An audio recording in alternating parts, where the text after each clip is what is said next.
Hello. We'll go with the next presentation. Dennis McCormick. It's an audio video presentation, and the title of the topic is "When a Woman Has a Why." So that's the topic, and please enjoy this talk. And any questions, please post it, and we look forward for the Dennis presentation. Thank you.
All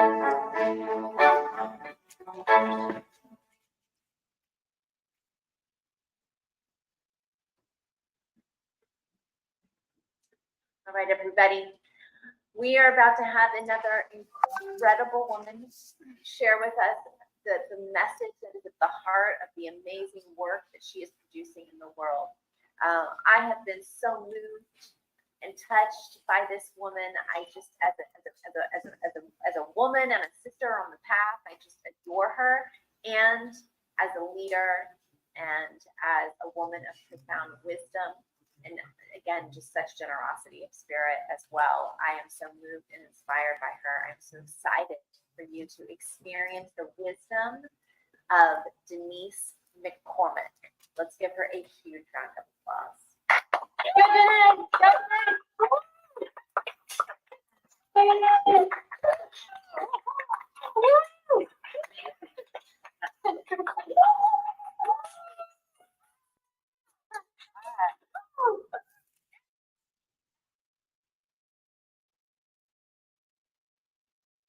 When a woman has a why,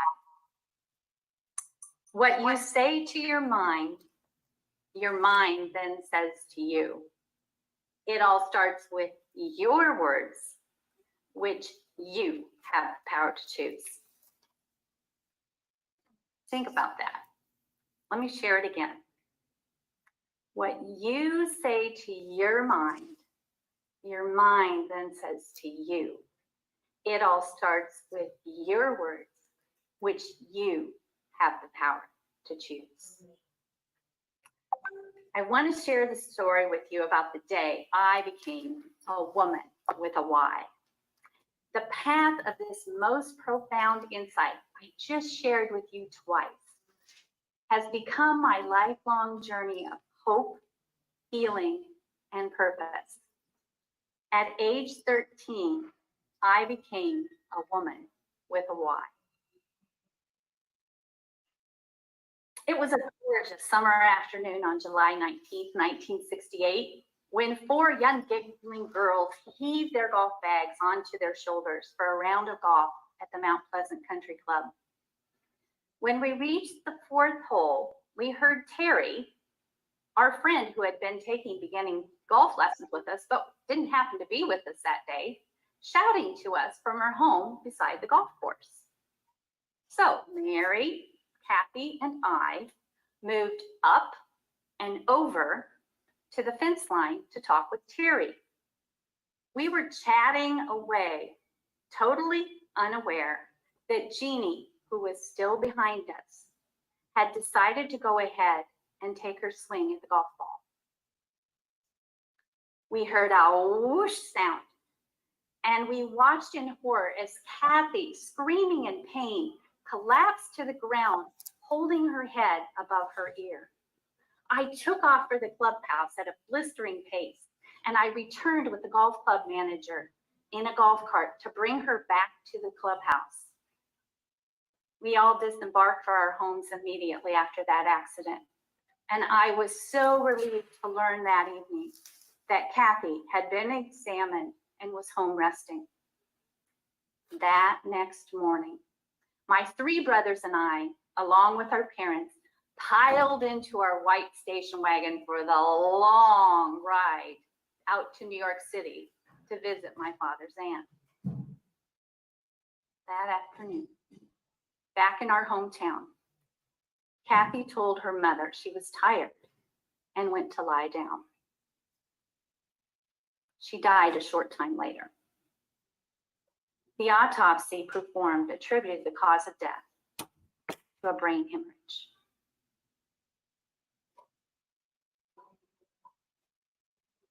One week later, one whole entire week later, we returned home not even aware of what tragedy had ensued during that passing week. I jumped out of the station wagon and raced to be the first person on the telephone to call my friend Ann, this was before the time of cell phones, to find out what I had missed while we were on vacation. I dropped the phone upon hearing of Kathy's passing, and in shock, I stumbled up the stairs to my bedroom. I collapsed on the bed and cried guilty tears as I first wondered why God had taken Kathy instead of me. I was standing right beside her. Why was I left behind? And I desperately reached for my quote and my prayer books. You have the power to choose. Thank you.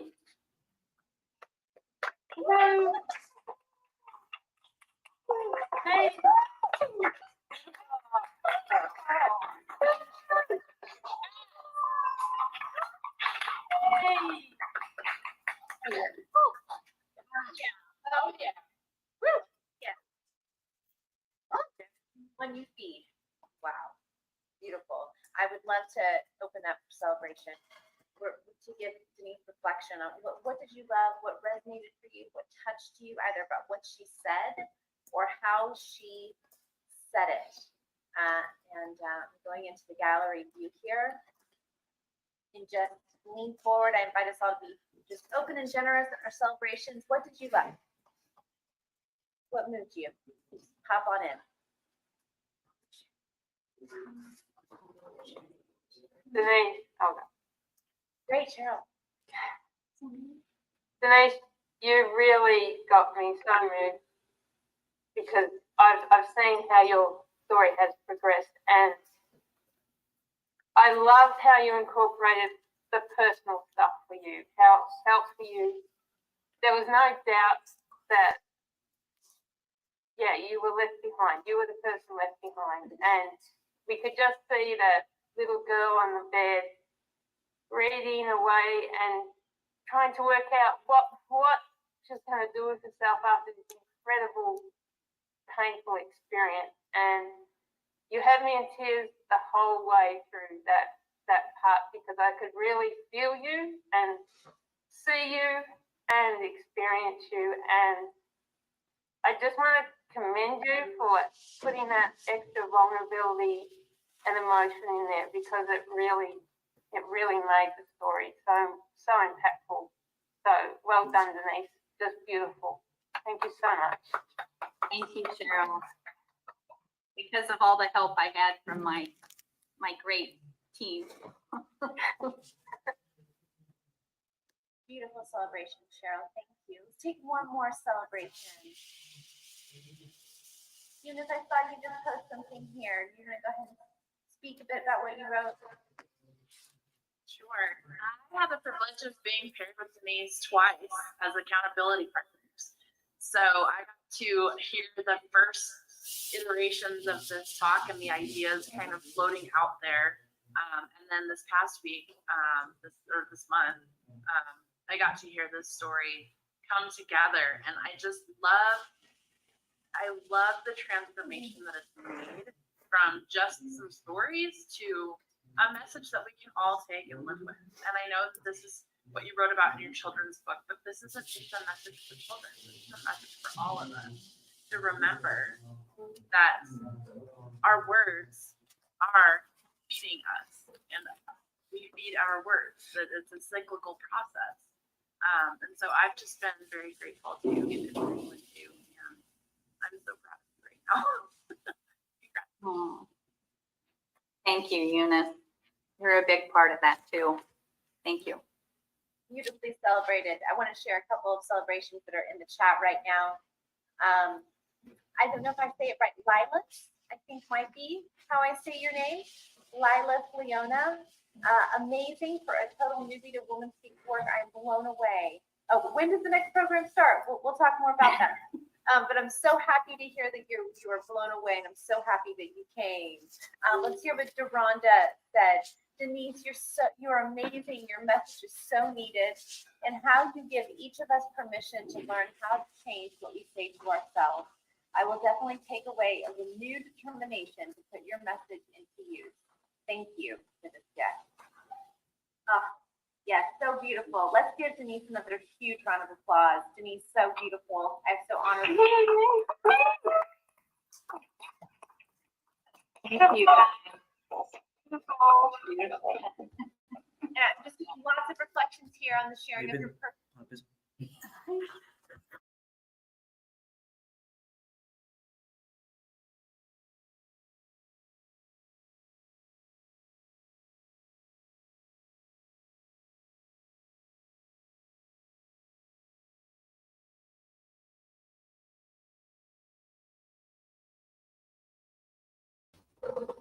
That was wonderful, Denise.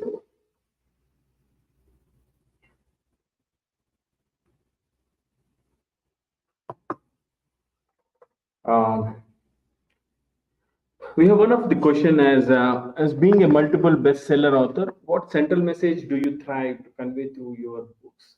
That was one of the question asked by Alina, and a couple of questions as well. What inspired you to become an education mentor, and how was the journey that has really shaped you?